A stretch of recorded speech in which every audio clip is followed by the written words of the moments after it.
Fred Radio du Festival de Venise, je suis Angela Scerbi, je suis là avec Anaïs Hélène, la réalisatrice de L'Homme d'Argile. Bonjour. Bonjour. Alors, on peut dire que L'Homme d'Argile, c'est une histoire d'amour et aussi une histoire de découverte de soi-même, n'est-ce pas? Parce que L'Homme d'Argile, c'était le protagoniste du film, ce grand, qui semble un brut, mais c'est un homme avec un grand cœur, va découvrir soi-même dans le film. Et vous avez choisi de nommer le protagoniste avec le même nom de l'acteur qui le joue. Il y a un sens sur ça ou c'était un cas? Alors, on a fait le choix ensemble avec Raphaël du nom du personnage. C'est-à-dire que à la genèse de ce projet, Raphaël et moi, on avait tourné 3 courts-métrages ensemble. On était au festival de Clermont-Ferrand, que je pense les gens connaissent. Et on était dans un bar très connu à Clermont-Ferrand qui s'appelle l'Univers. On avait bu des bières et Raphaël me dit « faudrait quand même qu'on fasse un long métrage ensemble ». Et je lui dis « oui, c'est vrai ». Et puis moi, je sentais qu'à chaque fois, en tournant juste un court-métrage, j'avais encore faim et encore envie de filmer Raphaël, que je n'avais pas encore tout dit à propos de lui et tout ça. Et puis il me dit « j'ai une idée, ce serait l'histoire d'un homme qui vit tout seul, et puis un jour, il y a une femme qui s'installe dans la maison en face ». Là, je dis « ok ». Et puis après, je suis partie écrire pendant 2 ans et je suis revenue avec L'Homme d'Argile. Et c'était très important que le personnage porte le même nom que l'acteur, parce que je crois que dans ce film, j'ai mis aussi, parce que Raphaël est aussi un ami, Raphaël l'acteur, j'ai mis aussi des questions et des choses qui lui appartiennent à lui. Et voilà, c'était une façon que les énergies et les choses circulent. Et le film traite d'un sujet qui est très, très important, c'est-à-dire l'amour vers soi-même et la capacité de s'aimer, d'aimer son corps. Parce que Raphaël, c'est un homme gigantesque qui est absolument hors de tous les canons de beauté traditionnels, mais il arrive à comprendre qu'il peut s'aimer, que son corps, ce n'est pas une chose moche, mais c'est une chose belle à voir, même pas pour tout le monde, mais pour quelques personnes. Et ça arrive avec cette femme, qui est une femme particulière, elle aussi. Oui. Ils sont deux particularités qui se rencontrent. Ouais. Je crois que c'est un film qui, et ça vous l'avez dit tout à l'heure, c'est un film qui parle d'amour. C'est pas une histoire d'amour pour moi. Ça parle d'amour et ce que je trouve magique, c'est tout ce que l'amour est capable de déclencher chez quelqu'un, c'est-à-dire que la personne qui ressent le sentiment amoureux, d'un coup, ça peut être un détonateur extrêmement puissant. Et donc, c'est vraiment l'histoire d'une émancipation, l'histoire d'un homme qui se réapproprie son existence. Et c'est aussi, pour moi, quelque chose d'important qui est la question du regard, le regard de l'autre. Comment on est enfermé, tous et toutes, dans le regard des gens, et comment ces regards-là nous façonnent. Si tout le temps on vous renvoie un regard où vous vous trouvez moche, on vous trouve moche, vous allez finir par le penser.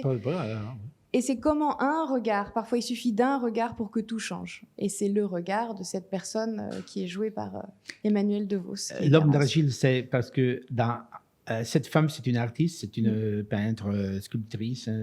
Voilà. Elle utilise Raphaël comme modèle. Oui.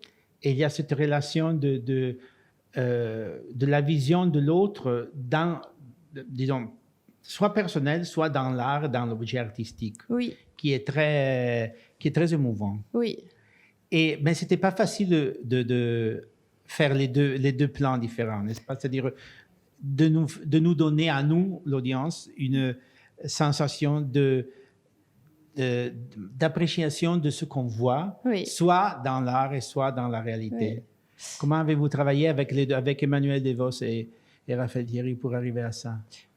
Pour moi, je crois que la chose la plus importante, c'est qu'en tant que réalisatrice, je voulais parler des relations et de ce qui se passe quand on est en train de créer, que c'est quelque chose qui est extrêmement proche finalement presque de la relation amoureuse, parce qu'on a besoin d'intimité, de confiance, et en même temps, et c'est ça qui me fascine, c'est qu'on peut le ranger dans aucune case. Il n'y a pas une définition pour dire précisément qu'est-ce que c'est une relation artistique. Et ça engendre aussi, évidemment, des problèmes dont nous ne parlerons pas là, mais non, ça parce engendre. que sinon, ça va. Voilà, on va passer la nuit, mais ça engendre aussi des problèmes. Et je crois que j'ai travaillé en étant, comment dire, pour chaque acteur, Emmanuel, Raphaël, avait son secret.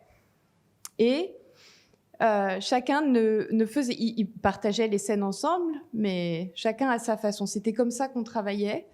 Et après, il faut quand même se dire aussi une chose, c'est que dans la réalisation, là, tout est donné à vivre et à voir du point de vue de Raphaël. C'est-à-dire comment on va plonger les spectateurs à sa place, et sachant qu'en plus, c'est un personnage qui parle très peu. Ouais, et donc, comment on va utiliser l'outil qu'est le cinéma pour venir raconter tout ce qui traverse. Et moi, je voulais vraiment pas raconter avec ça. Je voulais vraiment raconter avec le cœur, avec le ventre. Et donc, qu'est-ce qu'on utilise? Donc, la musique, les cadres, voilà.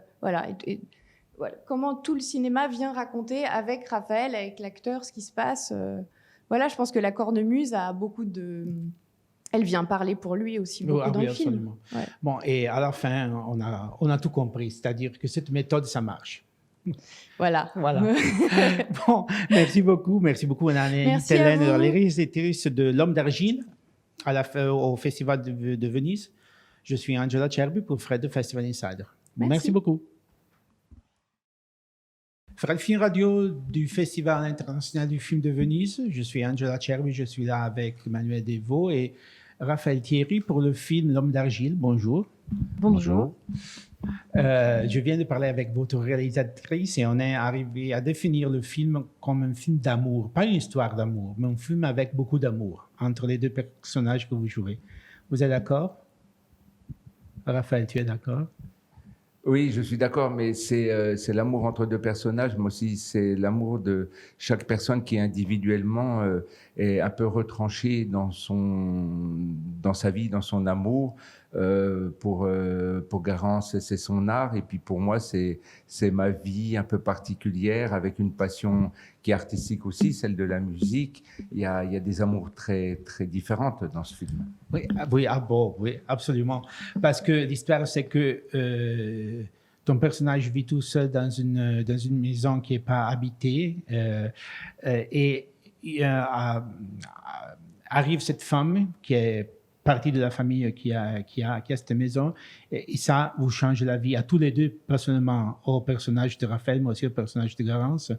Et vous avez une relation artistique et intime, mais pas sexuelle, pas d'amour. Comment avez-vous travaillé sur le plateau pour garder cette balance, ce balancement entre les deux personnages?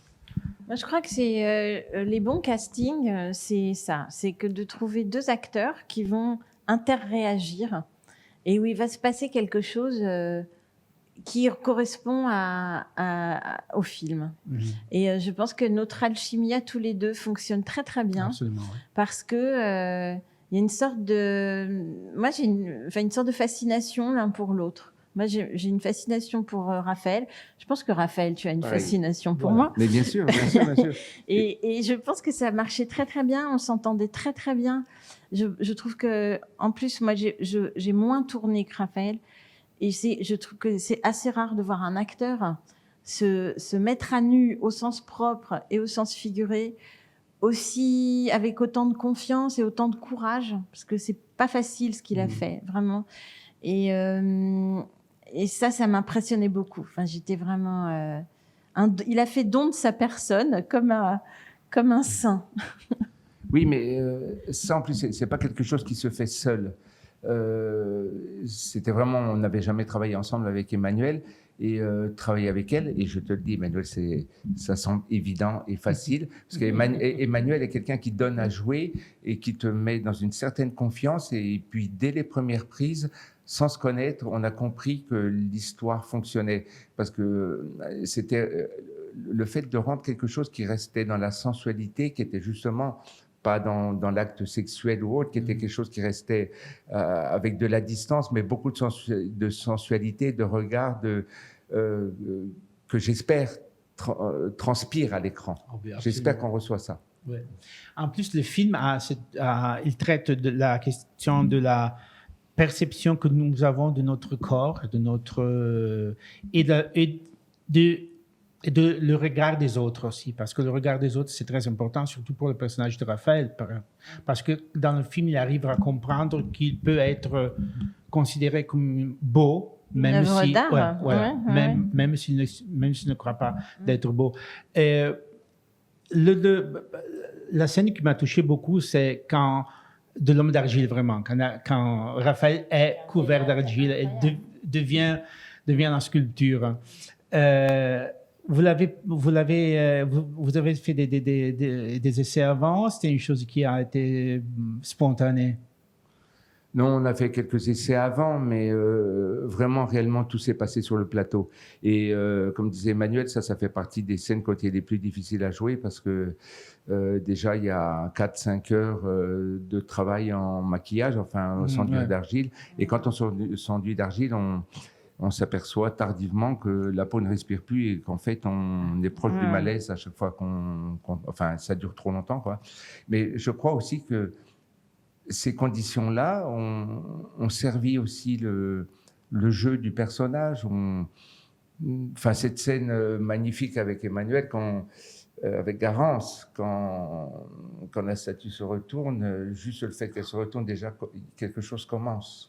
C'est vrai. Et là, le montage a été magnifiquement bien réussi.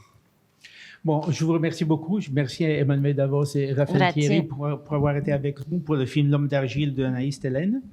Je suis Angela Cerbi du Festival de Venise pour Fred, Festival Insider. Merci beaucoup. Merci à vous.